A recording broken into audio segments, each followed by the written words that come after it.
எல்லாருக்கும் வணக்கம். போட்டு வேற லெவல் தரமான சம்பவங்கள் நிறைய இருக்கும் போலயே, நாமளே எதிர்பார்க்காத நம்ம லிஸ்ட்லேயே இது இல்லையா அப்படிங்கிற மாதிரி நிறைய விஷயங்கள் தளபதி விஜய் பிளான் பண்ணிருப்பாரு போல. ஸோ 2025 இந்த புத்தாண்டு ஆரம்பிச்சிலிருந்தே தமிழை வச்சு கல்வி இந்த வேகம் அதிகரிச்சிருக்கு. தளபதி விஜயோடைய அந்த அதிரடியான அறிவிப்புகளும் டக்கு டக்குன்னு வருது. பார்க்கறதுக்கு ரொம்ப சந்தோஷமா இருக்கு. அப்படிதான் இன்னைக்கு ஒரு விஷயத்த பார்த்தேன். பார்த்த உடனே எனக்கே ஷாக்கு, ரொம்ப சந்தோஷம். என்னடா இது தளபதி விஜய்லாம் வேற லெவலில் பண்ணார் போல அப்படின்ட்டு. ஸோ அதாவது தமிழை வச்சு கழகம் தொழிற்சங்கம் தொடங்க போகுது. ஸோ இந்த ஒரு நியூஸ் தான் இன்னைக்கு வந்து ஒரு நியூஸ் சேனலில் பார்த்தேன். வேற லெவல். அதாவது அதிகாரப்பூர்வமாக தை மாதத்தில் அந்த அறிவிப்பு வெளிவரும் தலைமையிலிருந்து அப்படிங்கிறது சொல்றாங்க. அதாவது தொழிற்சங்கங்கிறது எந்த அளவுக்கு முக்கியம், நம்ம நாட்டிலேயே தொழிற்சங்கத்தினுடைய பலம் என்னங்கிறது உங்களுக்கு தெரியும். தொழிற்சங்கம் தமிழை வச்சுக்கிறது சார்பாக ஒரு தொழிற்சங்கம் தமிழை வச்சுக்கிறதுக்கு ஒரு கட்சி சார்பாக தொடங்கினாங்க அப்படின்னா அது எவ்வளவுக்குள்ள கட்சிக்கும் வலுவா இருக்கும், நம்ம மக்களுக்கும் எவ்வளவுக்குள்ள ஒரு பயனா இருக்குது நான் சொல்லி உங்களுக்கு தெரிய வேண்டியதில்லை. எனக்கு யாருக்குமே சிஐடி அப்படி நிறைய தொழிற்சங்கம் நம்ம நாட்டில் இருக்கு. ஸோ அப்படி ஒன்று தான் தமிழை வச்சுக்கிறதுடைய தொழிற்சங்கம் அப்படின்னு ஆரம்பிக்க போறாங்க போல. தை மாசத்துல அதுக்கான அறிவிப்பு வரும் போல. வேற லெவல் ஒரு குட் நியூஸ் இல்ல. இப்படி இந்த குட் நியூஸை பார்த்து சந்தோஷப்படுறதுக்குள்ளேயே ஒரு பேட் நியூஸும் பார்த்தேன். அதையும் மட்டும் ஷேர் பண்ண நினைக்கிறேன். அதையும் பாருங்க. அதாவது தந்தி நியூஸ் சேனல்ல ஒரு போட்டோவோட ஒரு பதிவு ஒன்று போட்டுருக்காங்க பாருங்க. அது இருக்குது யாருன்னா தமிழை வெற்றிக்கலத்தை சேர்ந்த அந்த வழக்கறிஞர் அணியை சேர்ந்த சில பேர். அதாவது கட்சியில எங்களுக்கு வந்து பாத்தீங்கன்னா உரிய அங்கீகாரம் கிடைக்கல, பதவி பொறுப்புகள் கிடைக்கல, இனிமேல் நாங்கள் அந்த கட்சியில் இருக்க மாட்டோம், நாங்கள் கிளம்புறோம், இன்னும் நிறைய பேர் வெளியே போறாங்க அப்படிங்கிறத சொல்லிட்டு அவங்க சேர்ந்த அந்த அடையாள விண்ணப்ப படிவத்தை கிழிச்சு போட்டுட்டு போறாங்க. பார்த்த உடனே எனக்கு சமையல் டென்ஷன் இல்ல. நீங்க அப்படி சேர்ந்த உடனே கட்சியில் உங்களுக்கு என்ன வந்து எதிர்பார்த்தீங்க? ஒரு சிஎம் போஸ்ட், பொதுச் செயலாளர், மாநில செயலாளர் இப்படி பதவி கிடைக்கணும் எதிர்பார்த்தீங்களா? கட்சி ஆரம்பிச்சு இன்னும் ஒரு வருடம் கூட முழுசா முடிவடையில, அதுக்குள்ளேயே கட்சிக்காக நீங்க அப்படி என்ன அருமாடுபட்டு உழைச்சிட்டீங்க? உங்களுக்கு உண்டான உரிய அங்கீகாரத்தை கட்சி நிர்வாகம் கொடுக்கல. கட்சி தலைமை பொதுச் செயலாளர் ஆனந்த் அவர்கள் தெல்ல தெளிவா அறிவிச்சிட்டாரு. முதல் நாள் இருந்தே அவர் சொல்லிட்டு வராரு. அதாவது இந்த கட்சியில புதுசா யார் வேணாலும் வரலாம், எந்த மாற்று கட்சியிலும் வரலாம், நாங்க சேர்த்து விடுறோம். ஆனா கட்சியில அதிகாரம் பதவி எல்லாமே ஆரம்ப காலகட்டத்திலிருந்து எந்த எதிர்பார்ப்பு இல்லாம அந்த போஸ்டர் ஒட்டி தளபதி விஜய் அவர்களுக்காகவும் மக்கள் இயக்கமா இருக்கும் போதும் பாடுபட்ட அவங்களுக்கு தான் முதல் முன்னுரிமை கொடுப்போம் அப்படின்ட்டு அழகா சொல்லினாரு. அது ரொம்ப வரவேற்கத்தக்க வேண்டிய விஷயம். தெளிவா சொன்னாரு. அது எனக்கு ரொம்ப பிடிச்சிருந்துச்சு. ஸோ அப்படி உண்மையிலேயே கட்சிக்காக ஆரம்ப காலகட்டத்தில் உழைச்சவங்க தானே அந்த இது கொடுக்க முடியும். எடுத்த உடனே இப்ப வந்துகிட்டு நாங்க எங்களுக்கு பதவி கொடுக்கல, அங்கீகாரம் கொடுக்கலாம், தயவு செய்து நீங்க அந்த மாதிரி ஆட்கள்லாம் கட்சிக்கும் தேவையில்லை. கட்சிக்கு ஒரு எதிர்காலத்துக்கு நல்லது கிடையாது. இல்ல இவங்க மாதிரி ஆட்கள் இந்த கட்சியில் இல்லை, எந்த கட்சிக்கு போனாலும் அவங்களால வந்து பாத்தீங்கன்னா முழுமையா அவங்க வந்து உண்மையா வந்து கட்சிக்கு இருக்க மாட்டாங்க. கட்சிக்கு அது நல்லது கிடையாது, அவங்களுக்கு எதிர்காலத்துக்கு நல்லது கிடையாது.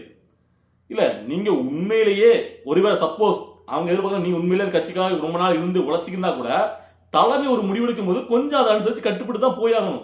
சில நேரம் தலைமைக்கு கூட உங்களுடைய உண்மையான அர்ப்பணிப்பு கூட தெரியாம இருக்கலாம். அதுக்குள்ள என்ன ஒரு அவசரம் உங்களுக்கு? நீங்க உண்மையா இருக்கீங்க, கட்சியில உண்மையா நீங்க உழைச்சிட்டு இருக்கீங்கன்னா ஆட்டோமேட்டிக்கா பதவியா பொறுப்பு உங்களுக்கு தேடி வரும் என்னைக்குமே. அதாவது எடுத்த உடனே இப்போதான் கட்சி வளர்ந்துட்டு வருது. எல்லாருமே ஆச்சரியப்பட்டு என்னடா அப்படின்னு சொல்லி பார்த்துட்டு நேரத்துல நிறைய பின்னாடி எவ்வளவுக்குள்ள ஒரு கட்சி புதுசா தொடங்கும் போது எவ்வளவுக்குள்ள பின்னாடி வந்து வேலை பார்ப்பாங்க எதிரிகள் கூட்டாங்க எல்லாருமே தெரியும். எவ்வளவுக்குள்ள பிரச்சனை தூண்டுவாங்க.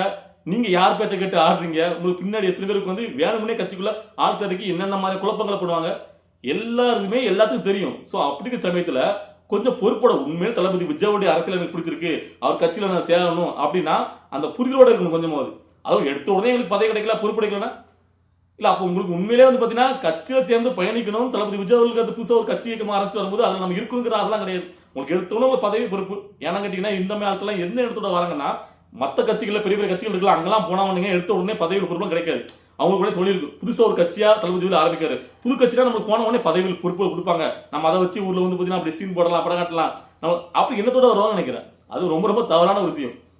தளபதி விஜய் அவர்கள் இந்த மக்களுக்கு ஏதாவது நல்லது பண்ணணும்ட்டு உச்சகட்டமா இருக்கிற அந்த இடத்த விட்டுட்டு இந்த அரசியல் நினைச்சிருக்காரு. இவ்வளவுக்குள்ள பிரச்சனைகள் இருக்கிற எவ்வளவுக்குள்ள என்னென்ன இன்னல்கள் இன்னும் இருக்கு. என்ன தளபதி ஆட்டத்தை ஆரம்பிச்சோம்னா அடுத்தடுத்தாலும் அவங்க கொடுப்பாங்க அந்த கஷ்டத்தெல்லாம் யோசிச்சு தெரிஞ்சுக்கிட்டு வராரு. அப்படிப்பட்ட ஒருத்தர் வரும்போது அவருக்கு பக்கவளமா துணையா நிற்போம். நம்ம அவர் நல்ல விஷயங்களை முன்னெடுத்து அதை ஆதரிக்கணும் அப்படின்னு சொல்லி அதுக்கு நீங்க இருக்கணும். அதை விட்டுட்டு எனக்கு பதவி கொடுக்கல, பொறுப்பு கொடுக்கல, இப்பவே இன்னும் ஒரு வருஷம் ஆகல அதுக்குள்ளே பிச்சுட்டு போறீங்கன்னா தயவு செஞ்சு இந்த மாதிரி ஆட்கள்லாம் போகலாம். என்னை பொறுத்த வரைக்கும் இவங்கலாம் வேற யாரோ பின்னாடி செயல்படுறாங்க. நல்ல திட்டவட்டமா நம்மளுக்கு தெரியுது. ஏன்னா இப்ப கூட பொதுச்செயலாளர் ஆனந்த் அவர்கள் கூட இப்ப கூட ஒரு வீடியோ பார்த்தேன். அதாவது நாகை மாவட்டத்தில் உள்ள மாவட்டத்தில் சூமரனா அவருக்கு வந்து பாத்தீங்கன்னா எல்லாரையும் கூப்பிட்டு வச்சு அந்த நாகை மாவட்டத்தில் உள்ள கூப்பிட்டு வச்சு இவர் கொடுக்கலாமான்னு கேட்கறாங்க, கை தூக்குங்க அப்படிங்கிறாங்க. அப்ப கூட அவர் சொல்றாரு, அதாவது கட்சிக்காக ஆரம்பத்திலே இருந்து யார் உழைச்சாங்களோ அவங்களுக்கு தான் நாங்க பதவி கொடுப்போம், முன்னுரிமை கொடுப்போம் அப்படின்னு தெளிவா சொல்றாரு.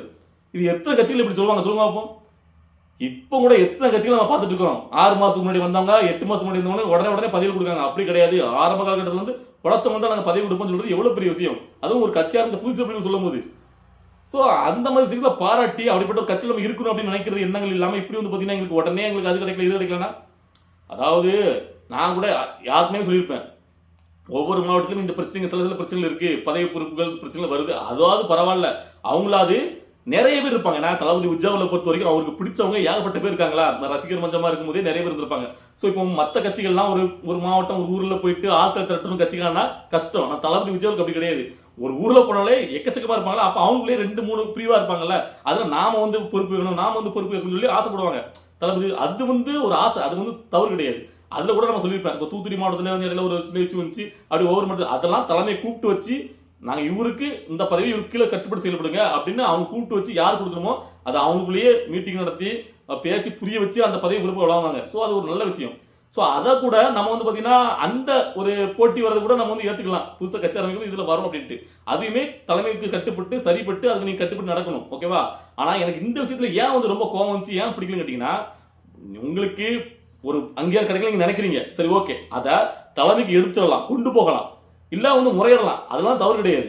சரி, அது கூட உங்களுடைய ஒரு எதிர்பார்ப்பு உங்களுக்கு கிடைக்கலன்னு கோவம் வருது சொல்லலாம். ஆனா அந்த சேர்ந்த அந்த அடையாளர் இந்த விண்ணப்ப படிவத்தை கிழிச்சு போட்டு அதை குப்பமாய் போட்டு நீங்க வந்து போஸ் கொடுத்து நீங்க வந்து நாங்க வெளியே போற சொல்றது, அப்போ இது வேண்டும்னே வன்மத்தோட வேண்டே பண்ண மாதிரி இருக்கு. இது பாக்குறதுக்கு ரொம்ப வந்து பாத்தீங்கன்னா இது கண்டிக்கிறேன். ஸோ இதை பார்க்கும்போது உங்களுக்கு என்ன தோணுது, இந்த மாதிரி ஆட்களை பார்க்கும்போது அப்படிங்கிறத தோழர்கள் நீங்க வந்து பாத்தீங்கன்னா கமெண்ட்ல பதிவு பண்ணுங்க. இவங்கெல்லாம் யாரு, இவங்களை பத்தின முழு விவரம் உங்களுக்கு தெரியாது. ஸோ கட்சியோட இப்படி வந்து பாத்தீங்கன்னா இன்னும் நிறைய பேர் வன்மத்தோட பின்னாடி வந்து யார் பேச்செல்லாம் கேட்டுட்டு வந்து செயல்படுவாங்க. ஸோ அந்த மாதிரி ஆட்களை கலையை எடுத்து சரியான ஒரு முறையில கட்சிக்கு ஒரு பொறுப்பாளர், இப்ப மாவட்ட செயலர் இப்போ தை மாசம் அறிவிக்க போற சொல்லிட்டு இருக்காங்கல்ல, அதுல வந்து பாத்தீங்கன்னா தலைமை வந்து பாத்தீங்கன்னா பேக் அண்ட் வெரிஃபிகேஷன் பண்ணி ஒரு சரியான ஆட்களை நியமிக்கணும். ஏன்னு கேட்டீங்கன்னா உங்களுக்கே தெரியும், கமலஹாசன் கட்சி ஆரம்பிச்சு வரும்போது இப்படிதான் புதுசா கட்சிக்கா அப்படி இப்படின்னு குரல் கொடுத்தவங்க எல்லாம் ஒரே ஒரு எலெக்ஷன் தான், அதுக்கப்புறம் அப்படியே கொத்த தூக்கிட்டு போயிட்டாங்க எல்லா கட்சிக்கு வந்தவங்களும். உங்களுக்கு அதே மாதிரி, அதாவது அவங்களுக்குலாம் ஒரு எலெக்ஷன் முடிஞ்சதுக்கு அப்புறம் தான் அப்படி பண்ணாங்க. ஆனா தமிழை வச்சு காலத்தை பொறுத்த வரைக்கும் தளபதி விஜய் அவருடைய கட்சியை பொறுத்த வரைக்கும் ஆரம்ப கட்டத்தில் அவங்களுடைய குழுநெறிவு எல்லாம் பார்க்க ஆரம்பிச்சிட்டாங்க. அதனாலதான் புதுசா இப்படி இடத்துல கொடுத்துட்டே இருக்காங்க. நிறைய பேர் கட்சி நாங்க எங்களுக்கு அது தரல இது தரலன்னு இன்னும் நிறைய வெடிக்கும். அடுத்த அரசு கட்டத்தில் இன்னும் பத்தி இந்த மாதிரி தான் வரும். ஸோ சரியான ஆட்கள்ல நீங்க வந்து ஏன்னா உங்களுக்கு அதனால தான் ரொம்ப லேட் ஆகிட்டு இருக்கு. நம்ம கூட இதுக்கு முன்னாடி சொல்லியிருந்தோம், சீக்கிரமா வந்து பாத்தீங்கன்னா தலைமையில இருந்து இந்த பொறுப்புகள் மாவட்ட செயலாளர் பொறுப்புகள் யாரும் அங்கேயே அதிகாரப்பூர்வமா அறிவின்னு சொல்லியிருந்தோம். ஸோ அதுல இருந்து இப்போ வரைக்கும் பாத்தீங்கன்னா அதனுடைய வேலைகள் தான் நடந்துட்டு இருக்குன்னு நினைக்கிறேன். இந்த மாசத்துலேயே அறிவிச்சிருக்காங்க நினைக்கிறேன், தை மாசத்துலேயே அதுக்குண்டான லிஸ்ட் வெளியிருந்துரும் மாவட்ட செயலாளர் யாருன்ட்டு. ஸோ அது வந்து பேக் அண்ட் வெரிஃபிகேஷன் கட்டாயமா பண்ணி தான் அதை பண்ணுவாங்கன்னு நினைக்கிறேன். ஸோ அதனால தலைமை ஒரு முடிவெடுக்கும் போது எந்த கட்சியில போய் எந்த கட்சியா இருந்தாலும் சரி, ஒரு தலைமைக்கு முடிவு கட்டுப்பட்டு செயல்படணும். தலைமை கட்டுப்படாம நீங்க வந்து பாத்தீங்கன்னா உடனே நீங்களா ஒரு முடிவு எடுத்து தலைமை கொண்டு போகாமலே ஒரு விஷயத்த நீங்களா வந்து பாத்தீங்கன்னா நாங்க போறோம் அப்படிங்கிறது வந்து பாத்தீங்கன்னா ஒரு நல்ல விஷயம் கிடையாது. இவங்க எந்த கட்சியில போய் சேர்ந்தாலும் இவங்களுடைய எதிர்காலத்துக்கு நல்லது கிடையாது. ஸோ இதான் நம்மளுடைய ஒரு கருத்து. இதை பார்க்கும்போது உங்களுக்கு என்ன தோணுது, இன்னைக்கு ஒரு குட் நியூஸ் ஒரு பேட் நியூஸ் பார்த்துருக்கோம். ஸோ இதை பார்க்கும்போது உங்களுக்கு என்ன தோணுச்சு அப்படிங்கிறத கருத்துக்களை கமெண்ட்ல பதிவு பண்ணுங்க.